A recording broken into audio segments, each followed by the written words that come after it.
90ರ ಶತಕದಲ್ಲಿ ಕರ್ನಾಟಕದಲ್ಲಿ ಶಿರ್ಡಿ ಬಾಬಾ ಅಂತ ಪ್ರಚಾರ ಇಲ್ಲ. ಹೌದು. ಪುನಃ ದರ್ಶನ ಕೊಟ್ಟಿದ್ದಾರೆ. ಹ್ಮ್. ನಾನು ಹಿಂದೂ ಮುಸ್ಲಿಮು, ನನ್ನ ತಂದೆ ತಾಯಿ ಇಲ್ಲ ಅಂತ ಎಲ್ಲ ಹೇಳ್ತಾ ಇದ್ದಾರೆ, ನನಗೆಲ್ಲ ಇದ್ದಾರೆ, ಹ್ಮ್. ನಾನು ನಿನಗೆ ಹೇಳ್ತಾ ಇದ್ದೀನಿ ಅಂತ ಬಾಬಾ ಅವ್ರು ಹೇಳಿದ್ದಾರೆ. ಅವ್ರು ಹುಟ್ಟಿದ ಊರ ಹೆಸರು ಹೇಳಿದ್ದಾರೆ, ಅವರ ತಂದೆ ತಾಯಿ ಹೆಸರು ಹೇಳಿದ್ದಾರೆ, ಅವರು ಬ್ರಾಹ್ಮಣರು ಅಂತ ಹೇಳಿದ್ದಾರೆ.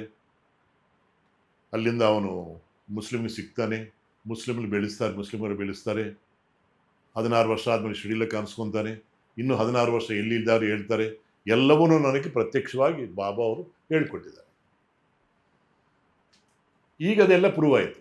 ಇಷ್ಟು ವರ್ಷ ಶಿರ್ಡಿ ಬಾಬಾಗೆ ಹುಟ್ಟೂರಿಲ್ಲ ಅಂತ ಹೇಳಿದ್ದಾರೆ. ಶಿರ್ಡಿಗೆ 335 ಕಿಲೋಮೀಟರ್ದಲ್ಲಿ ಪತ್ರಿ ಗ್ರಾಮ ಇದೆ, ಅಲ್ಲಿ ಅವರು ಹುಟ್ಟಿದ ಜಾಗ. ಈಗ ಅಲ್ಲಿ ಡೆವಲಪ್ ಆಗ್ತಾ ಇದೆ ನೋಡಿ. ಅವ್ರಿಗೂ ನಮಗಿರೋಂಥ ಸಂಬಂಧ ನೋಡಿ. ಆಗಲೇ ನಾನು ಸತ್ಸಾಹೇಬ ಅವ್ರ ಹತ್ರ ಹೋಗಿ ಕನ್ಫರ್ಮ್ ಮಾಡ್ಕೊಂಡಿದ್ದೀನಿ. ಅವ್ರು ಹೇಳ್ತಾರಲ್ವ, ನಾನೇ ಶಿರ್ಡಿ ಅವತಾರ ಅಂತ. ನಾನು ಹೋದ ತಕ್ಷಣ ದರ್ಶನಕ್ಕೆ ಸ್ವಾಮಿ ಬಂದು ನನ್ನ ಹತ್ರ ಹೇಳಿದ್ದಾರೆ, ನಾನೇ ನಿಮಗೆ ದರ್ಶನ ಕೊಟ್ಟಿದ್ದು, ನನ್ನ ಹಿಂದಿನ ಅವತಾರ ನಿನಗೆ ಹೇಳಿದ್ದಂತ. ಹೌದ್ರಾ? ಹೌದು. ಓಕೆ. ಯೂಟ್ಯೂಬ್ ನನ್ನ ಫಿಲ್ಮ್ ಇದೆ, ಅದರಲ್ಲಿ ಇದೆಲ್ಲ ಡಿಕ್ಲೇರ್ ಮಾಡಿದ್ದೀನಿ. ಹೌದು. Declaration is most important. Yes. I am a film director.